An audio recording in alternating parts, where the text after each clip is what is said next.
queridos! Bem-vindos então a mais uma aula do nosso maravilhoso mundo do direito penal e hoje trataremos sobre o iter criminis. Então vamos lá?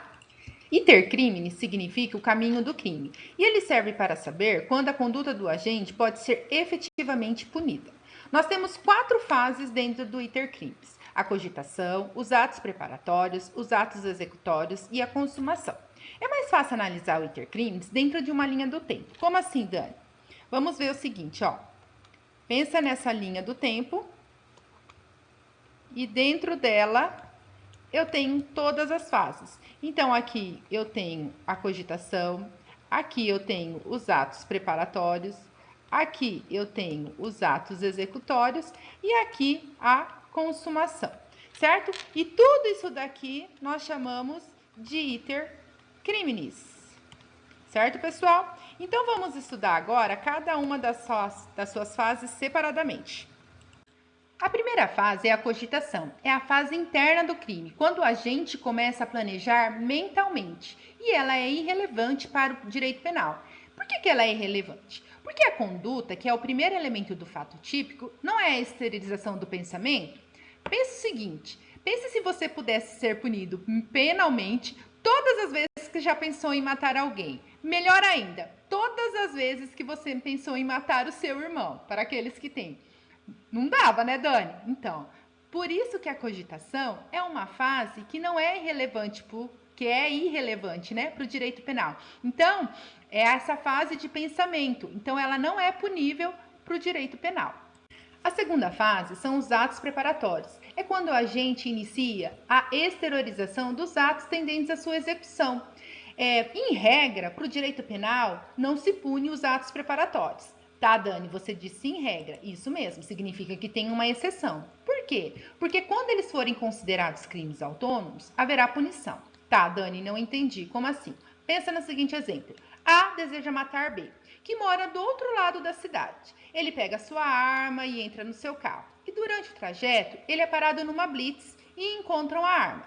Ele não tem porte de arma. Então, será considerado isso um crime autônomo, ou seja, pelo Estatuto do Desarmamento, porte legal de arma, mas não tentativa de homicídio, porque ele ainda está na fase da preparação. Deu para entender? Como é atos preparatórios e não é punível, eu não posso punir ele por tentativa de homicídio, mas posso punir ele pelos atos preparatórios no sentido de ser crimes autônomos, que aqui o porte legal de arma é um crime autônomo. Tá, Dani, deu mais ou menos. Então, pensa nesse outro exemplo, ó. A deseja agora sequestrar B. Então, ele vai e compra uma corda. E do mesmo jeito, que mora do outro lado da cidade, durante o trajeto ele é parado numa blitz. E aí encontram a corda. Pergunta a você, ele vai responder por alguma coisa aqui nesse momento? Não, por quê? Porque carregar uma corda não é crime, diferente de carregar uma arma. Perceba a diferença? Perceberam o que significa esse crime autônomo? Seria isso. Então, em regra, os atos preparatórios, eles não são puníveis, certo? Como exceção, só se eles forem crimes autônomos. A terceira fase são os atos executórios, que é quando o agente começa a realizar o fato que a lei define como crime. Ou seja, é só a partir deste momento que é relevante para o direito penal, porque é só a partir desse momento que começa a ser considerado o crime em si. E aí nós temos um problema no direito penal. Por quê, Dani? O problema é definir até onde vai os atos preparatórios e onde se inicia os atos executórios. Por que isso é um problema? Porque nós sabemos que os atos preparatórios não são puníveis e a partir do momento que ele entra aos atos executórios, aí já ocorre a punição. E por conta disso, existem 3 teorias que tentam, determinar esse momento, esse início dos atos executórios. A primeira teoria é a teoria material, que fala que é quando a conduta do agente passa a colocar em risco o bem jurídico tutelado pelo direito. É a partir deste momento que dá início aos atos executórios.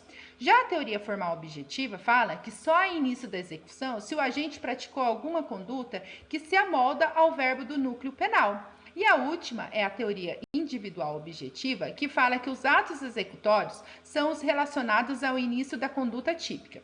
A teoria mais aceita pela doutrina é a formal objetiva, que fala que quando o agente pratica alguma conduta que já começa a moldar, já trazer forma, aquilo que ele quer, o resultado que ele quer do que é daí, a partir daí que dá início aos atos executórios.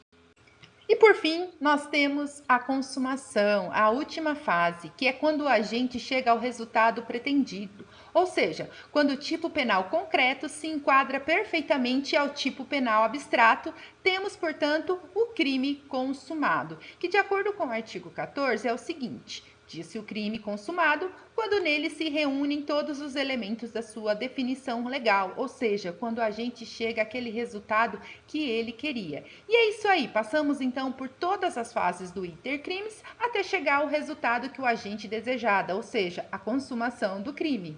Agora então vamos analisar como seria a aplicação do intercrimes dentro de um crime plurissubsistente, ou seja, aquele que tem vários atos dentro do crime. Então a primeira fase é a cogitação, que é aquela que o agente pensa, que é aquela fase que o agente começa a planejar mentalmente. Então nós vimos que nessa fase não é o quê? É uma fase não punível, que não é punível, certo? Depois disso, nós passamos aos atos preparatórios, que, como regra geral, nós vimos também que não é punível. Agora, como exceção, se ele for crimes autônomos.